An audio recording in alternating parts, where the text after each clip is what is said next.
Hello everyone, good morning. তোমাদের সকলকে স্বাগত মনিকা ডেলি ব্লগে। তোমরা ব্লগটি দেখতে থাকো, আশা করি তোমাদের খুব ভালো লাগবে। আজকে আমি দিদিভাইয়ের ঘরে এসেছি সকালবেলায়। তখন এসে দেখি পুজো দিচ্ছেন ঠাকুর ঘরে। আজকে বুদ্ধ পূর্ণিমা, দিদিভাইয়ের ঘরে আজকে নারায়ণ পুজো হবে। তাই দেখতে এসেছিলাম যে কতটা কি জোগাড় করা হয়ে গেছে। তাই দেখতে এখানে এসে দেখি, দেখো আমার নাতি ঠাকুর পুজো দিচ্ছে। আর এটা হচ্ছে আমার দিদিভাই আমার জায়ের ছেলের বউ আর তার ছেলে, দুজনে মিলে ঘরে ঠাকুর পুজো দিচ্ছে। এত গরম পড়েছে যে 11টার সময় পুরোহিত আসবে পুজো করতে। হয়ে যাচ্ছে। এখনো ঘর মুছবো, তারপরে পুজো দেবো, স্নান করব, জল তুলবো।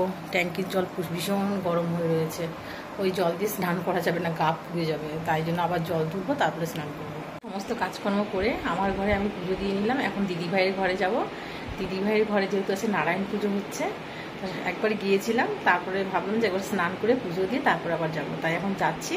আর আমার ঘরে পুজো হয়ে গেছে, সেটা তোমাদের দেখাচ্ছি।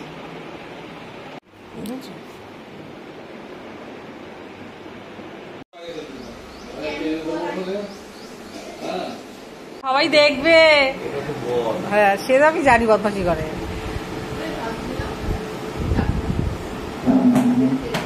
এত সুন্দর মাছের অ্যাকুয়ারিয়াম করেছিস, দেখবে না সবাই?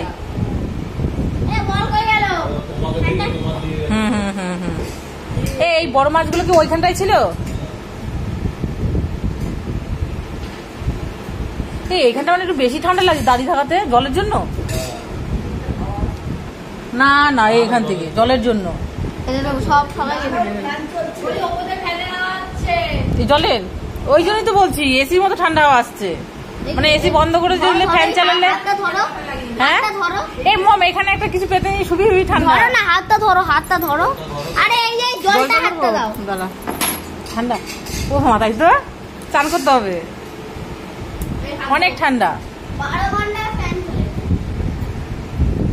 আগে কি ফ্যান ছিল মম? এখানে দেখো দিদিভাইয়ের ঘরে দুপুরবেলা খাওয়া দাওয়া করে তারপরে এখানে দেখো সিন্নি মাখতে বসেছে। তা যাই হোক, এখন কলাগুলো চটকে নিচ্ছে। আর ঠাকুর পুজো তো অনেকক্ষণ আগেই হয়ে গেছে। তা বিকেলবেলার দিকে সবাই প্রসাদ নিতে আসবে, তাই এখন সিন্নিটা মেখে নিচ্ছে আর প্রসাদ খাবো। তা আমরা সবাই বসে আছি, সিন্নিটা মাখা হলে প্রসাদ খাবো। এই দেখো এখন সিন্নিটা মেখে নিচ্ছে। আর সিন্নিটা আমি বন্ধ করে দিয়ে এসেছিলাম, এসি আসার সময় চিল্লাচ্ছে, বন্ধ করে দিয়েছে কেন?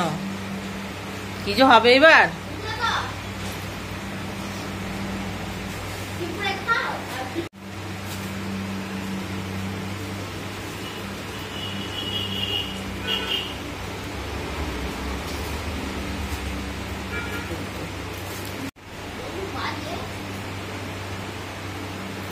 এক গাদা তো জমে যায়, তখন এবার কি করি? এরকম একটা ব্যাপার।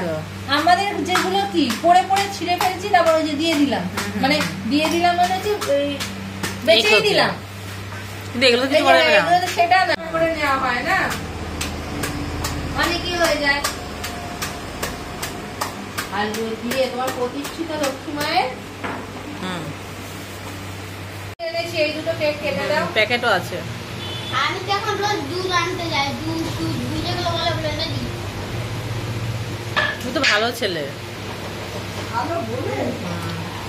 খুব ভালো। এখন তুমিও কাটাতে পারো। ঠিক আছে, যাবি তাহলে বাড়ি থেকে পাঠাবো। তুমিও পাঠাতে পারো, ঠিক আছে। মহিলাদের মাঝে মাঝে দেওয়া খুব দরকার পড়ে। কেন, আমার নাইটি পরে থাকলে আমার যেতে ইচ্ছে হয় না। সেই বোটনকে ফোন করি, রাস্তায় যাই থাকি। এবার থেকে ও বাড়ি থাকবে, ওকেই পাঠাবো। খুব দরকার পড়ে, তখন দেখবো যাওয়া যায় না, এমন ড্রেসে থাকা হয়।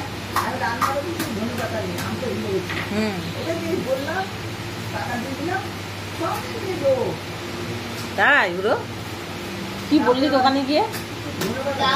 কি দাও? কি বলছে? যেটা দাও দিদিরা। হ্যাঁ হ্যাঁ হ্যাঁ, সেটাই।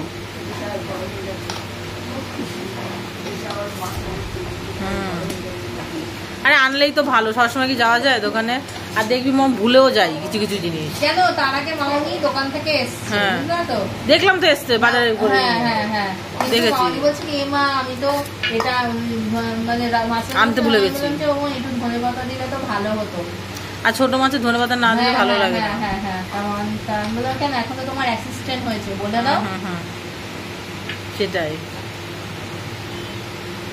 আর ঢুকে যাচ্ছে বলতে ঢুকে যাচ্ছে।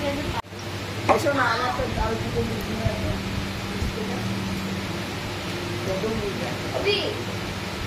अभी योगा फुल फॉर्म बोलो।